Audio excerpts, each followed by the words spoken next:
gasa que dirá no Angola. Tolo mateca, muito calacalela, havia chegado a hora, a força da vontade, um momento expresso. Aqui neste momento está-se a falar da África Austral, da região que engloba a nossa área da África Austral. Por isso que nesse evento é bastante importante para poder conhecer toda a gente o que é que se trata, porque não se trata só de Angola. Angola é o facto só, o território, o solo onde desenvolveu as ações foi no solo pátrio angolano, mas a ideia principal era libertar a região da África Austral, principalmente na libertação de Mandela. Porque nós, quando estávamos independentes, havia ainda outros em luta, no caso da Namíbia.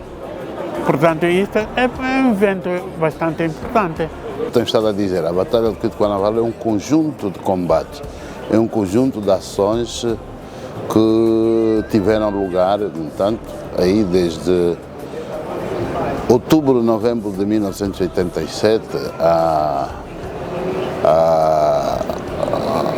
março de 1988, de incidência direita como batalha. Para a sua preparação, vamos olhar para um horizonte temporal de 1 ano.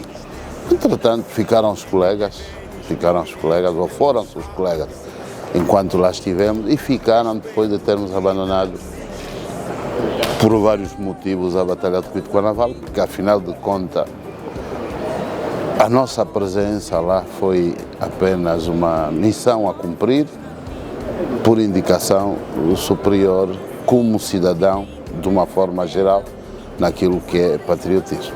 Tudo por Angola, ela é minha, ela é tua, ela é nossa. Todo este processo de guerras em Angola, teve um começo. Teve exatamente influência interna, mas principalmente externa, portanto, natureza geopolítica, porque na altura estávamos a viver o período da Guerra Fria, portanto, era um confronto entre blocos, e isto levou-nos a que, durante muitos anos, estivéssemos envolvidos em um conflito que só terminou 27 anos depois.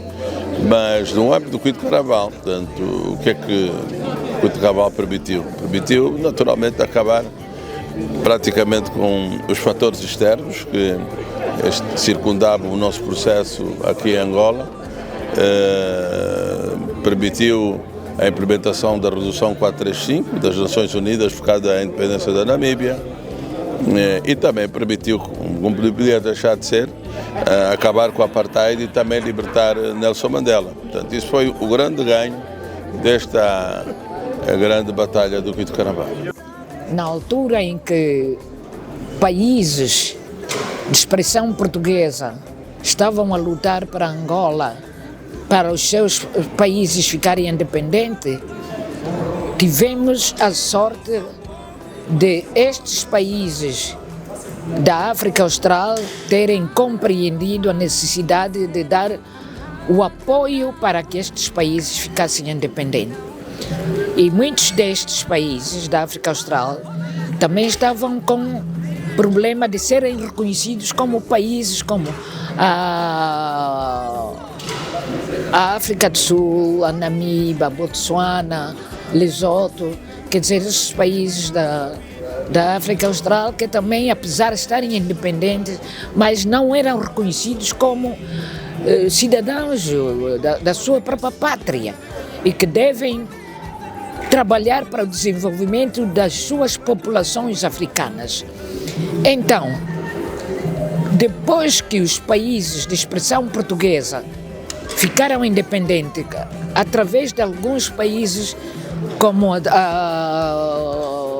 o Congo, Leopoldville, Kinshasa, a Tanzânia, a Zâmbia, alguns desses países dentro da África que foram dando grande apoio para que os países ficassem independentes. Então, daí o grande valor desta conferência. E por quê? Porque a geração tem que saber a história de qual foi o sacrifício dos nossos pais no antepassado. Eu estou aqui, fiz 64 anos de participação por esta pátria angolana. Eu penso que a comunicação social tem esta responsabilidade de ser um veículo de transmissor da informação, do legado da história, ou seja, o repositório da história do nosso país, a reposição da história da África Austral, que se interligam nas várias etapas do nosso processo político, quer da luta de libertação nacional, quer no pós-independência. E a atividade que foi realizada hoje é um exemplo e é um contributo que o setor da comunicação social traz à sociedade e ao mundo, sobretudo fazendo recurso aos principais protagonistas que estiveram neste período, portanto, os grandes precursores deste processo que culminou com a libertação da África Austral. Angola desempenhou um papel crucial, um papel fundamental, em que os nossos valorosos combatentes, com a sua determinação, a sua capacidade de luta, de vencer, sobretudo, os processos de libertação nacional e intranacional, sobretudo a nível da nossa região, se bativeram para que hoje a Namíbia fosse efetivamente um país independente, a África do Sul liberto do jugo do apartheid. E a libertação de Nelson Mandela traz aqui à colação o processo de desenvolvimento político, social e, sobretudo, a aceleração das nossas democracias a nível da região e, por conseguinte, do continente africano. The people of Namibia are greatly indebted to Angola for the support, both diplomatic, material, moral, educational. We came to Angola in 1974, just immediately after the Portuguese regime was overthrown by Caetano. So we passed through Angola, we went to Zambia, and immediately in Zambia we were received by the Zambian authorities, but we stayed in refugee camps. And then we were sent to Russia for military training. I was trained in Simferopol, in the former Soviet Union. We spent a year there undergoing military training together with many liberation movements, FAPLA, Frelimo, and Guinea-Bissau as fighters. And then after completing the liberation struggle, we came back to Angola because that was the only front line open, because Angola just became independent in 1975. So when we stayed for a year in Zambia, and then we were brought to Angola through President Chissano sent us a plane, yes, to bring the fighters of SWAPO to Angola. So when we arrived in Luanda here, we found the Cuban forces, and we went to Quanto Cubango, and then we joined our former guerrilla fighters in Kunene province, and then we went into Namibia to do military work as combatants. So Namibia and Angola are brothers.